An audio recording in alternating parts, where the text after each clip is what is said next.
How is the market in San Diego? It's officially March 2023, and the biggest macro news was the failure of Silicon Valley Bank, and then shortly after, over the weekend, Signature Bank in New York, which is a multifamily lender. Also, the Consumer Price Index report just came in, so we'll get into all those and unpack that in a little bit. But let's start with the San Diego specific facts that matter to us. The combined median sales price was $780,000, which is down about 2.5% year over year, but this marks the third month-over-month increase in the median combined home sales price. So we are seeing a steady trend of it moving back in an upward direction. The percentage of list price to sales price or closed price received was 97.7%, which is also rising again. That got as low as about 95.5% in the low 95%, and now it's moving back up closer to 98%. So as the low inventory continues to exist and the high demand is coming back online, we're going to continue to see that higher rising trend in the list price to sold price ratio. And if we were to look at single family detached homes, the median price for that was $900,000, which is down about 1% year over year, but sharply up from last month. It jumped about $50,000 over last month's median home sales price for detached homes of around $849,000. So there's been a quick reversal in the month over month for the detached median home sales price. And that also, I believe, is going to continue to show through as we move into the summer months. Again, the biggest issue right now is very low supply, and San Diego still has really high demand. That's going to continue to persist. There's good economic indicators overall in San Diego. And of course, the Debbie Downer that is still ever present in the market that is really tempering everything is 30-year interest rates. They got as high as around 7% during this past month. Right now, as of today, they just came out at 6.75% for 30-year interest rates. And a lot of that was based around some of that other macro news that we talked about. The CPI report came in at 6% year over year, so that's the inflation rate is at 6%. Still much higher than they would want it to be, but it basically came in line with expectations. And what that does is the Fed's being very hawkish about how they are trying to continue to not instill fear, but be very conservative in terms of their outlook on how they're going to continue raising their Fed bank rate.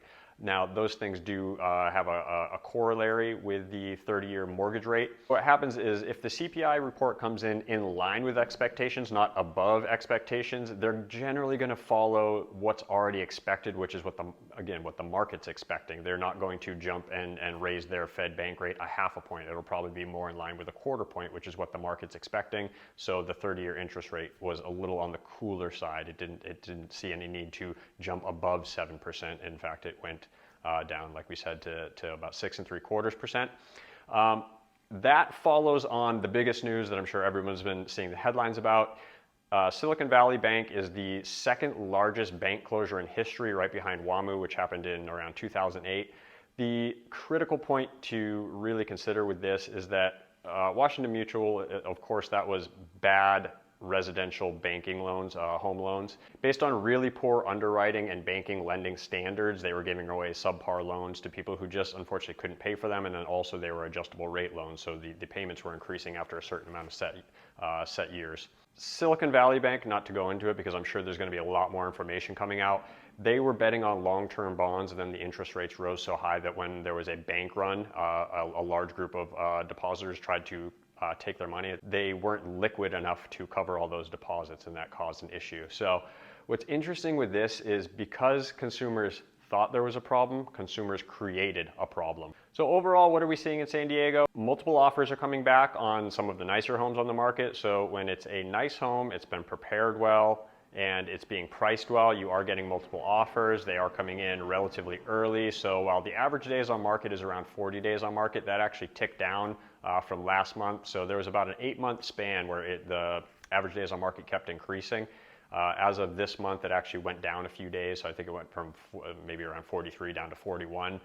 So a small break, but it's showing that we may have hit a peak, and then days on market may start declining again as we move into the busiest part of the summer season here. Keep in mind, as a buyer, the competitiveness of the market that we remember from a year ago and more, that's becoming a reality again. You have to be very realistic, you have to know exactly what you're looking for, and you have to be ready to move quickly and confidently on homes that are a desirable product in San Diego. So one of the things that we used a lot in previous years as this market was really overheated and buyers do need to keep in mind and educate and learn about right now is what's called an escalation clause. And what this does is it allows you to offer up to a maximum amount, beat the next existing offer without giving away too much. For example, offer A, you don't necessarily know what they're coming in at, but you don't want to give $30,000 more than them. You want to maybe just offer $5,000 more up to a maximum pre-approval range. What that does is it gives you the opportunity to beat that next best existing offer without giving away more than you need to, because of course we don't know what offer A came in at, but we want to beat them by something that's appealing but not too much, and also stay within your pre-approval range ceiling. So we specify all those things in an escalation clause, and it's a really important tool that should be explained, should be understood, and know when to use it, because it can be very valuable when you finally find the home that you really want in a low inventory environment. You do not want to lose it, so we want to use every negotiation and leverage, bit of leverage that we can to get you that home you want on the best terms possible. It is, as we said, getting competitive again, so you have to be very careful not to be reading news from a few months ago and making offers that are just not competitive based on what you may have been reading from what was happening in late fall, December through the winter, when buyers did have a little bit more negotiating opportunity. That the winds are changing, that tide is turning, and this report shows those couple months in a row of rising prices, the list price to sales price increasing again. So all those things are moving back in that direction of a very competitive market in San Diego as we move into the summer season. If you have any questions or anything you'd like to talk about, please don't hesitate to reach out. I'd love to talk to you.